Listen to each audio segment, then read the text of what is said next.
Hello, kids. Today we're going to talk about foreshadowing. We tried to get to this before spring break, and then spring break came and went, and now we're going to learn it over distance learning.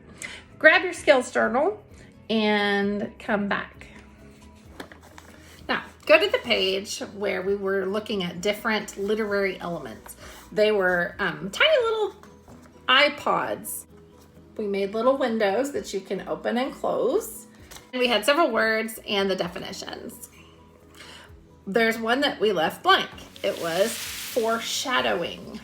So go ahead and get to that page and get to your foreshadowing window or iPod. When you get there, I want you to write this definition. A hint that the author gives that something will happen later in the story. So I'll say that again. A hint that the author gives that something will happen later in the story. In the book, Bridge to Terabithia, one of our main characters died.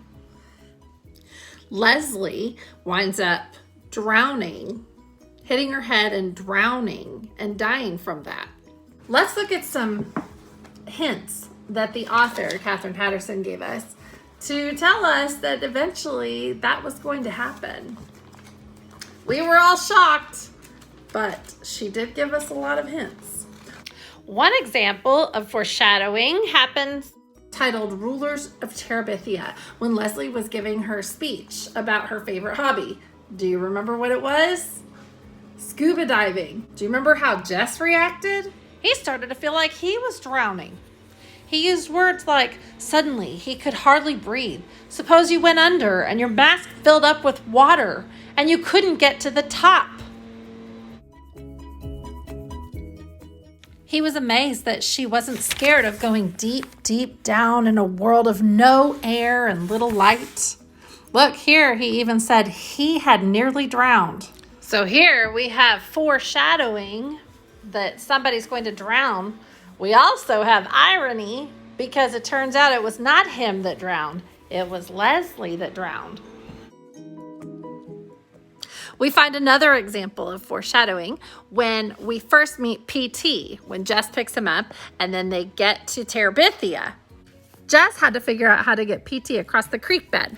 He tucked it tightly under his arm and swung across the creek as gently as he could. See, there he is, swinging across the rope. On the rope, across the creek. He could have walked through the gully. It would have been easier, but he couldn't escape the feeling that one must enter Terabithia only by the prescribed entrance. The fact that Jess and Leslie both knew that they had to be on the rope kind of gives us a foreshadowing that a problem is going to come involving the rope. A third example of foreshadowing Leslie's death was in chapter 8 when Maybelle asks Leslie, "What if you die? What's going to happen to you if you die?" Whoa, that was some obvious foreshadowing. We just didn't know it at the time. Foreshadowing can be a tricky concept, and it's a brand new one. So I've decided to just talk about this objective.